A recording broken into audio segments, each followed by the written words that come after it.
John Beltran, Dave Urich back from Beet Digger Stadium. University will receive the opening kickoff. The Beet Diggers in their home maroons. They're coached by Randy Dreitz. The assistants are Ron Albo, Lance Schwint, Dick Creighton, Matt Manier, Ken Garcia, and David Cummings. University coached by Tom Grasmick. The assistants are John Sparks, Miles Shear, Richard Reyna, T.R. Spence, Tim Galindo, and Zach Diaz.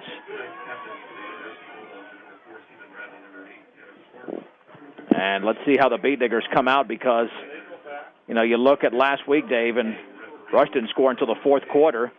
The blocking, as Coach Dreitz said, was not very good. But that's one of those games, once again, that should prepare them for the rest of the Patriot League schedule starting tonight. Right, and like we've said so many times, you hate those nail biters sometimes because they get you so nervous. But, you know, if you don't have those kind of nail biters in the regular season, it's really tough to win one of them, you know, in the postseason. So, you know, like we've said so many times, it's all preparation for the end. Opening kickoff tonight brought to you by Ingmeyer Phillips Insurance, locally in Fort Morgan and Brush, offering home, health, auto, farm, business, and workers' compensation insurance. Ingmeyer Phillips Insurance. And back to receive for University, Tanner Sparks and St. John Kirkpatrick. Jesus Cardenas to kick it off for the Beet Diggers. Let's see if they can get off to a nice lead tonight. Make this an easy game, Dave. It was obviously pretty stressful last week, but then again, you live for competitive football, and the Beet Diggers certainly have had competitive football the last 2 weeks, and look what Fort Morgan's done after week one. They've won their next two games, so Fort Morgan's only loss was to Brush. Faith Christian's only lost to Brush, and Ray has lost to Brush and Burlington. And there's the kickoff by Jesus, high and fairly deep, fielded at the 7 by Kirkpatrick, running left to the 10-yard line, across the 10 to the 15, breaks a tackle. He's down at the 20. And tackled by Randy Baker at the 20-yard line. Dave, we know this University offense likes to spread it out quite a bit. They're always in a shotgun. Yeah, I watched them in pregame. They usually had two receivers on each side, and they didn't mind throwing that ball deep on the sideline, those deep fade patterns. So be interesting to see if they come out and try to air it out right off the bat. 1st and 10 for University, just beyond the 20-yard line. The quarterback is Tanner Sparks. He's under center, and the backs are in an eye. Looks like they're trying to set up for an end around and running right and spinning and being down right there at the line of scrimmage for no gain as Eric Garcia made the tackle was Jack Priscota, the 5'10", 165-pound senior. Garcia's in that secondary along with Trevor Blake. Brett Bostrom will be back there as well. Vince Albo. Look for some big plays from that defensive line. Of course, Randy Baker just made the play. Maverick Seawald, Ethan Brost, along with Daniel Soto, Bryant Woodward, Felix Calderon, the nose guard, was awesome last week. 2nd down, and we'll call it 10. The handoff right up the gut across the 20 to the 24, maybe the 25. Stephen Bradley tackled over there by Daniel Soto, and it's a gain of close to 5. 3rd down, and we'll call it a short 6. So it kind of gives you sort of a feel on what their coaching staff's thinking. They open up with a trick play right off the bat, but then they come back with some isolation, just trying to pound the ball in between the guard and the tackle on the right side.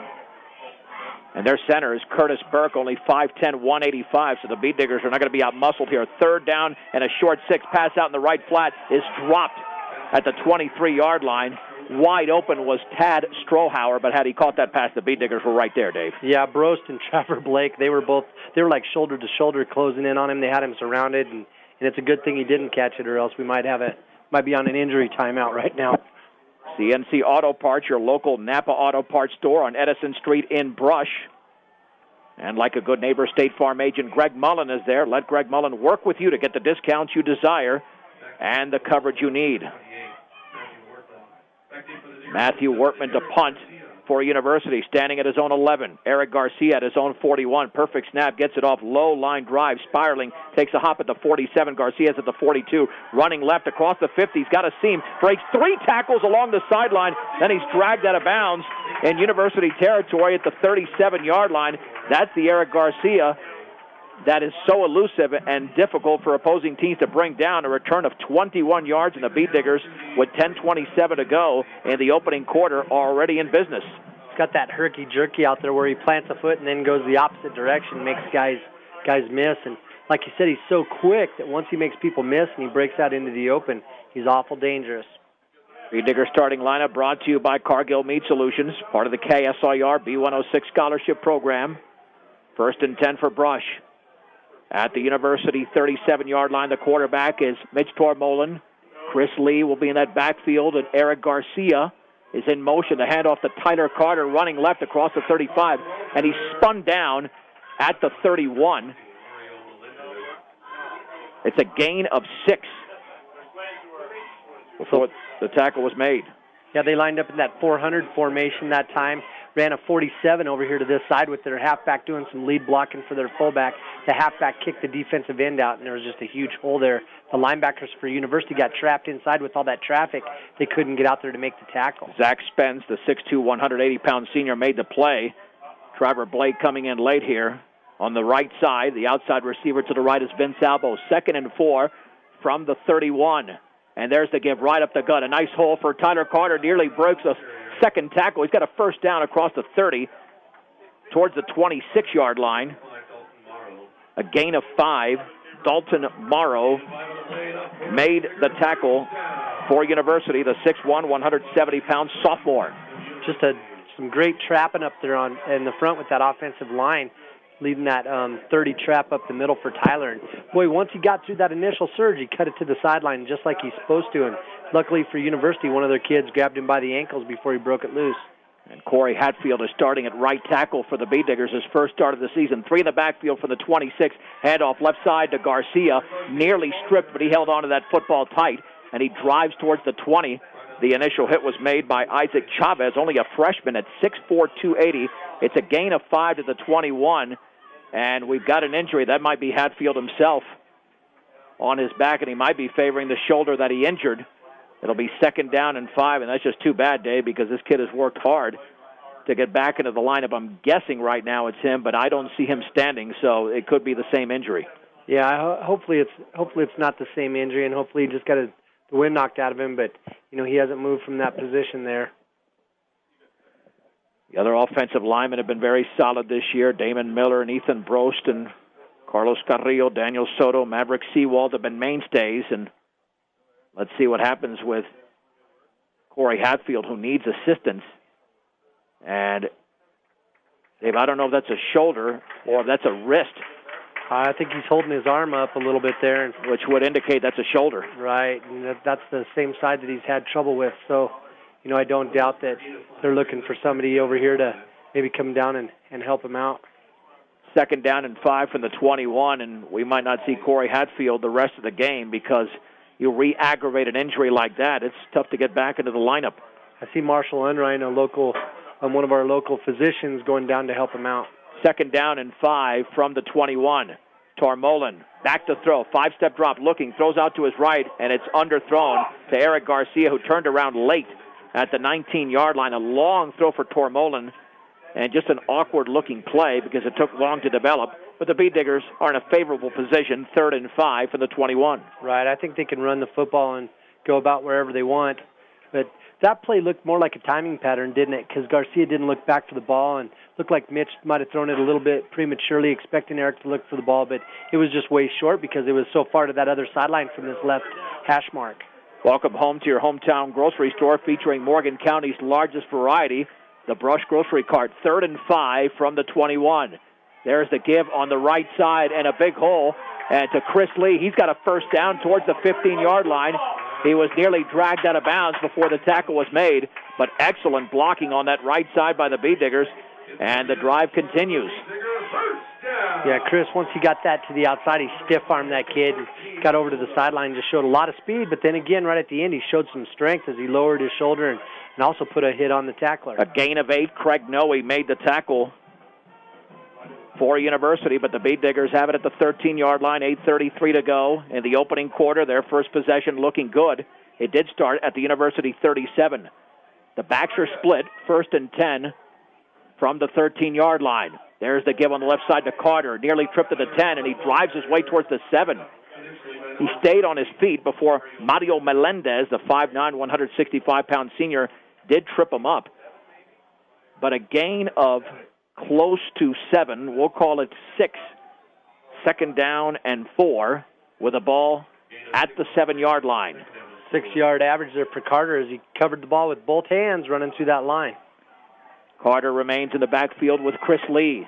Carter scored twice last week. 2nd and 4 from the 7. Hand off to Carter, running off left tackle, and he's spun down as he drives towards the 5, maybe the 4. Plenty of penetration there, including Thomas Medina and Joshua White, the 6'1", 205-pound senior. A gain of 2, 3rd and 2. This will be the 8th play of the drive for the Beet Diggers.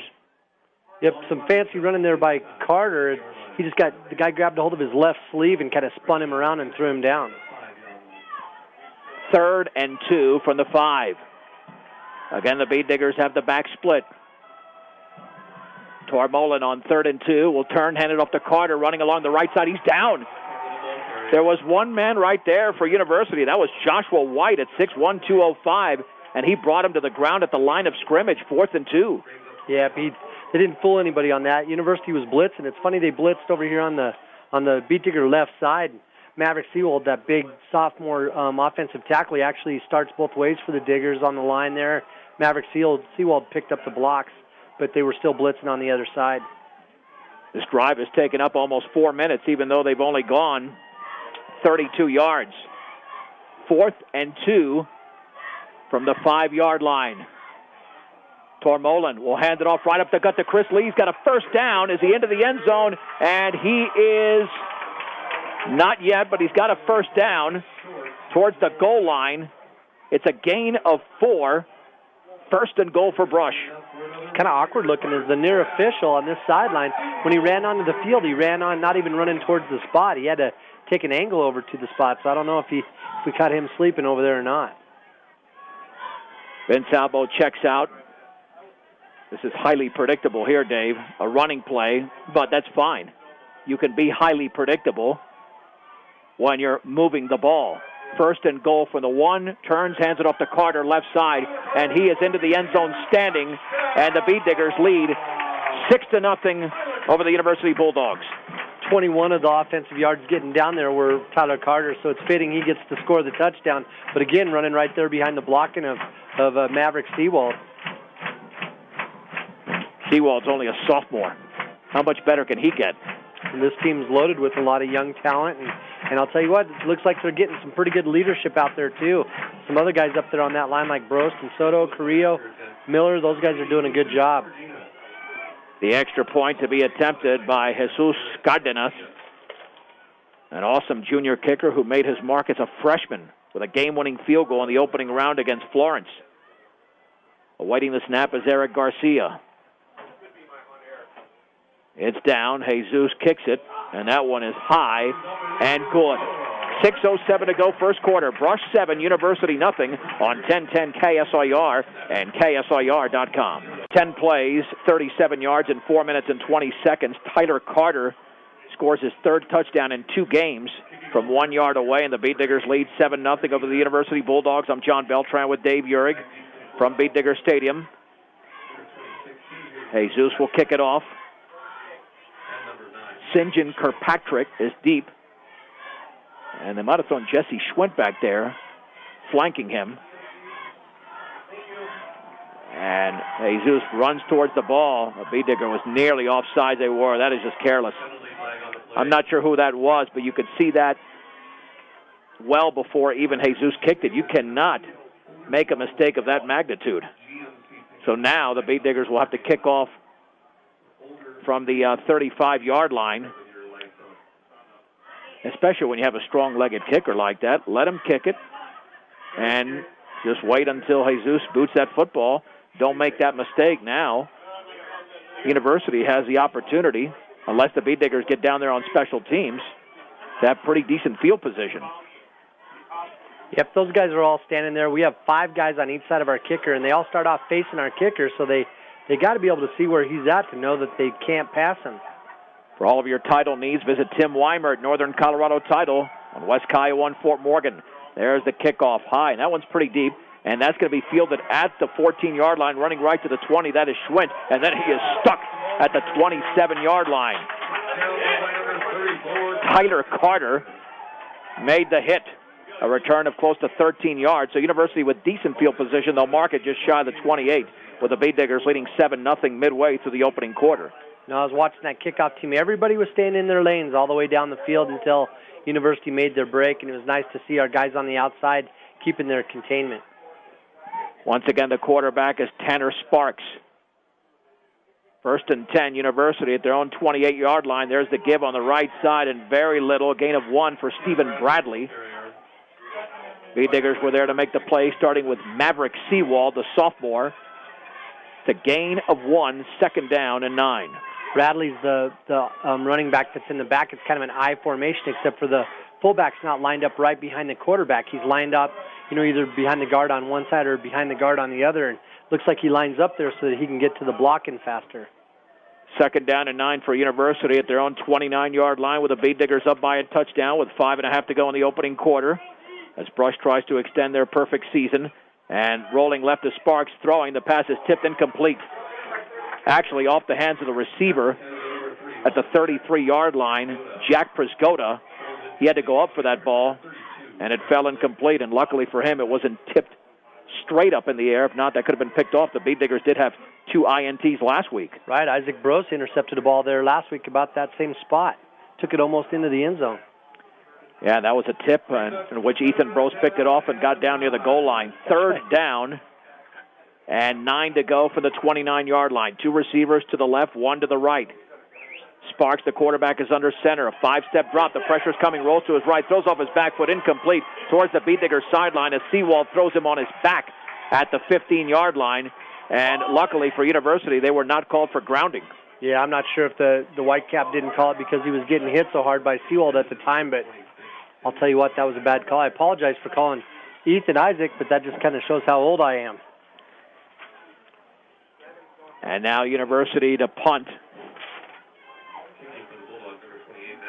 And that is Matthew Wortman again at his own 16-yard line. Eric Garcia at his own 43. Low snap, gets in on a hop, and he shanks it off the side of his foot, and it's going to bounce at the 42-yard line of Brush and go out of bounds. So actually didn't turn out to be that bad, a punt of 29 yards, but the Bead Diggers still have pretty good field position, leading 7-0 with 5:12 to go in the opening quarter. I think that's a good punt for University. They don't want to put the ball in Garcia's hands because they saw what he did with it last time.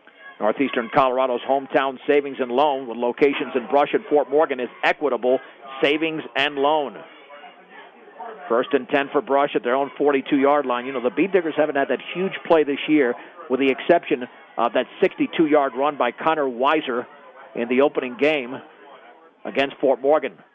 They're 58 yards away from the 42. Tormolen, play action, back to throw, looking towards the right sideline, and it is caught by Garcia along the sideline, inside the 40 before he's tackled right there.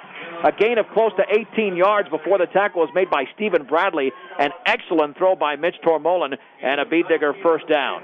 Some great blocking there by that offensive line, as well as Tormolen had all the time in the world he needed to throw it. He dropped back pretty far on that bootleg to the right, and he just didn't have any pressure. He was able to take his time and throw it over Garcia's outside shoulder.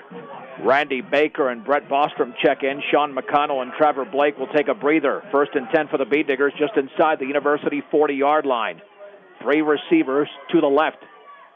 Just one setback for the Bead Diggers. 2-step drop. Throws it out in the left flat, and it's dropped by Garcia, and he was on his knees anyway as he tried to catch it, so it's probably better that fell incomplete because he would have lost 2 yards, and there was obviously some massive confusion with the execution of that play. Yeah, I'm not sure that the quarterback, I don't know if the receiver ran the right pattern, if the quarterback threw it in the right spot, but between the two of them, they miscommunicated.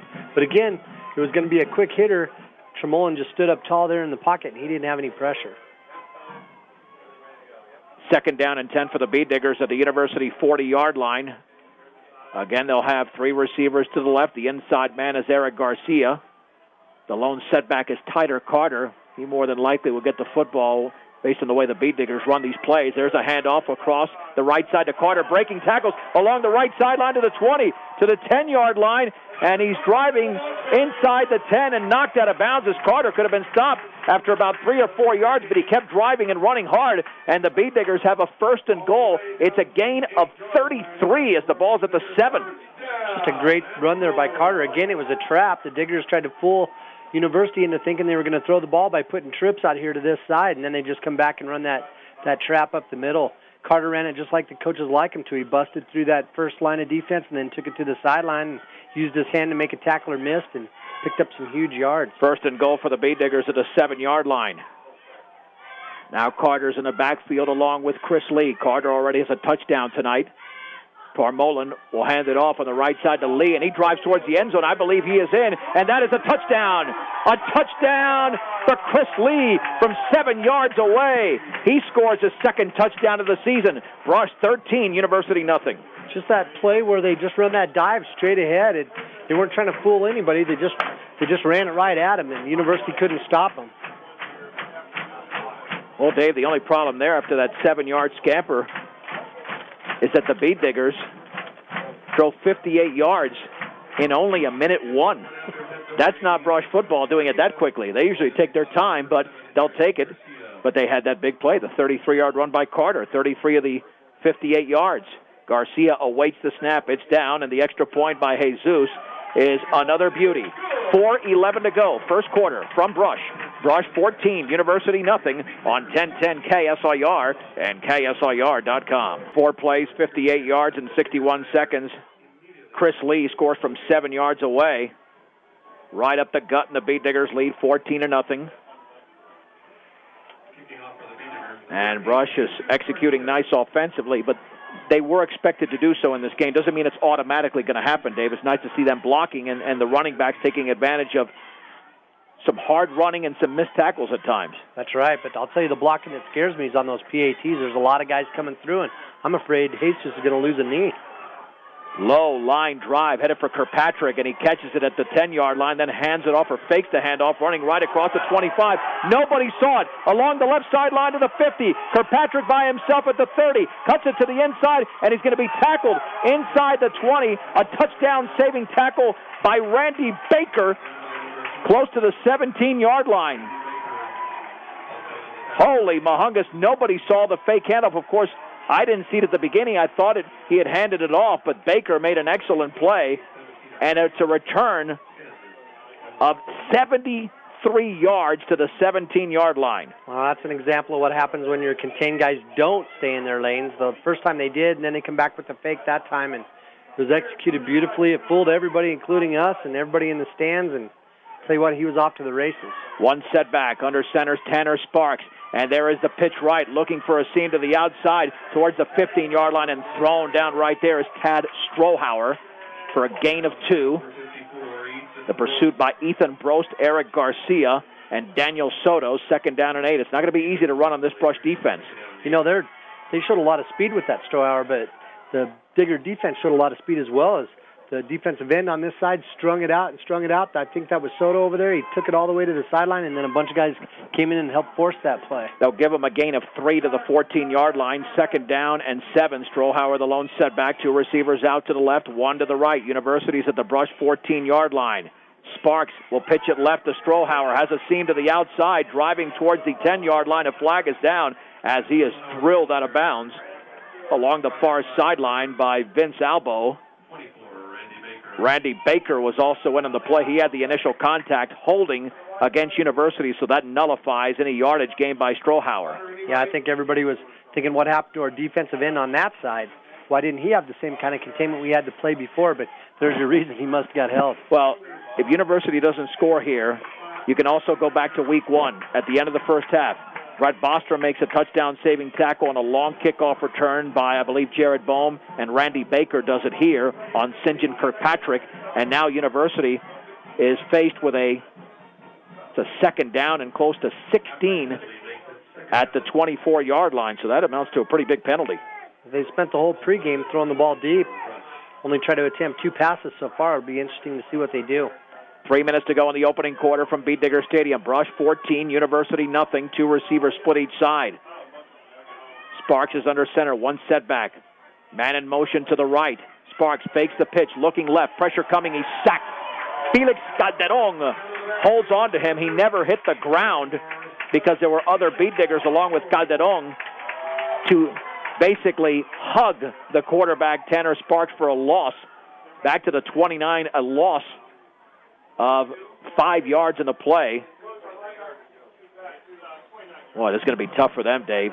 3rd and 21, and we have a University timeout brought to you by Edwards Wright Price Market in Flowerland on East Platte Avenue in Fort Morgan. Stop by and get what you need to refuel on game days. At Edwards Wright Price Market in Flowerland, the Beet Diggers scored in their first 2 possessions. Tyler Carter scored the opening touchdown from 1 yard away, then Chris Lee from 7 yards out. And how nice is it, Dave, that when you don't have the ball, your defense can turn into your offense. That's what happened last week, and it's happening right now with the University going backwards. That's right, and a lot of that's because our defensive line is doing such a good job of controlling the line of scrimmage and really getting into those offensive linemen and driving them backwards. That last play where we got the sack, Felix was able to come from in between the guard center gap on the right side, and then we also had the pressure from our defensive tackle and our defensive end over there, and it kind of locked Sparks into his place, and he couldn't go anywhere. There was no room to run. Brett Bostrom's in that secondary. He's going to be responsible there for making sure nothing gets deep. 3rd and 21 under center. Sparks about to throw deep towards the middle. The pass is caught inside the 5 towards the 3. Holy Mahungus on a 3rd and 21 by Kirkpatrick. Wow, a gain of 26. And they convert the 3rd and 21. That's not good if you're a Beet Digger. No, and the really hard thing was I think the players are really disappointed in themselves because it took so long for that pass to get there. They were just a little bit out of position and frozen back there, and they didn't do a good job of reading the quarterback's eyes. 1st and goal at the 3, approaching the 2-minute mark, and the Beet Diggers up by 2 touchdowns. Well, on one play, University is right back in it if they can score because they just converted a 3rd and 21. 1 setback is Strohauer. The option right, now running towards the middle and driving towards the end zone is Sparks. He's either at the goal line or in the end zone. He's at the goal line. A gain of 2. 2nd down. And goal from the 1. A couple of Beet Diggers were there to make the play in a big pile. Now Brush is going to have to out-muscle University to prevent them from getting into the end zone. University is trying to score as many points right now as Ray did in the entire game. Naked backfield. 2nd and goal from the 1. Sparks with a sneak. Sparks is into the end zone. Touchdown, University. The Brush lead is down to 8 at 14-6. So the Diggers have to predict that quarterback sneak that when they're so close to that goal line. Guys are going to have to make sure that they get off on the count as quick as they can on that ball movement, and linebackers have to make sure that they're flying up there anticipating that. A 17-yard drive set up by a 73-yard kickoff return by St. John Kirkpatrick. The extra point to be attempted by the lefty, Jeremy Hewitt. Sparks to hold. It's down. That kick is blocked. That was blocked beautifully by Carlos Carrillo. He got all of that football. 1:20 to go, first quarter. University trails Brush 14-6 on 1010 KSIR and KSIR.com. Well, it was a simple 5-play, 17-yard drive in 2 minutes and 38 seconds. Tanner Sparks with a quarterback sneak scores from a yard out. Extra point was blocked. Beet Diggers have the 14-6 lead. See if Garcia can break one here with Hewitt about to kick it off for University. They had a big kickoff return, and we know that Garcia is a big-time athlete. Maybe the strategy could be they keep it away from Garcia. That'd be a good strategy if they've got it. University's lined up in kind of a bunch formation. And that one is kicked off high and pretty deep. Garcia will field it at the 13, running to the 20, back to the left to the 25, cuts it back to the left side to the 35-yard line. A seam across the sideline, down the sideline at the 45. He's out of bounds close to midfield. However, a flag is down at the 33-yard line, which would nullify a 35-yard return, holding Brush. The bad thing is the flag was clear over on the University sideline. It was thrown, and it was thrown in the direction of one of our diggers who was holding long after Garcia had already passed that particular line, and he was clear over here on this side of the field, so it wasn't necessary. Well, we saw that last week, Dave, on the touchdown that was called back, that was scored by Randy Baker, where essentially the ball went back towards the line of scrimmage because the holding was well away from the play, and it was downfield. Yeah, it was too bad for Randy because he had that touchdown as well. But the Bee Diggers have to learn from those lessons like they have to learn from this now, because they could have had the ball at the 48, and now it's at the 24-yard line. 1st and 10 for Brush. The backs are split. Tormolen is going to hand it off. However, we have a flag down, and it looked like one of the Bee Diggers jumped, and they did. Illegal procedure. And Brush, all of a sudden, had a 14-0 lead. Gave up a long kickoff return, gave up a touchdown, and are getting sloppy on offense with 1:11 to go, leading by 8. Ray started off last week just dominating us. We ended up taking back over as the momentum shifted, and that's something Brush has got to be careful of, because we've seen if University's got a short field, they can score points. 1st and 15 for the Bee Diggers at their own 19-yard line. The receiver to the left is Vince Albo. One receiver out right as well. Tormolen on 1st down and 15 will hand it off on the right side. Not much there. Chris Lee has the ball, and he was piled up at the 22. He might have gotten as many as 3 yards, because the officials look like they're giving him some forward momentum. Let's see where they spot it. Either way, it's going to be 2nd down and still double digits for the Bee Diggers, as the tackle was made by Joshua White. Yeah, they'll mark it at the 22, so we'll call it 2nd and 12. Tried to run a simple 24 dive on that play. Trips to the left. One setback. It's Tyler Carter, 2nd and 12. Back to throw is Tormolen, looking deep over the middle. The pass is caught by Garcia. Down the middle of the field at the 50-yard line. He's going to be chased out from behind and tackled inside the 30-yard line, maybe right at the 30. The big gainer for the Bee Diggers of 48 yards and a 1st down for Brush. Just throwing that ball over the middle again. We talked about those post patterns being so open for Tormolen this year, and boy, it just tears those defenses up. And when I say Garcia was chased down, he caught the ball and he headed upfield, but there were defenders there. He had the defender beaten on the catch, but he certainly used his speed to separate himself just to get open.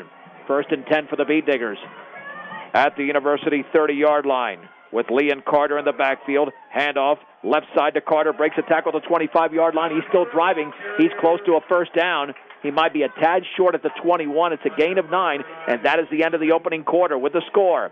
Brush 14, University 6 on 1010 KSIR and KSIR.com.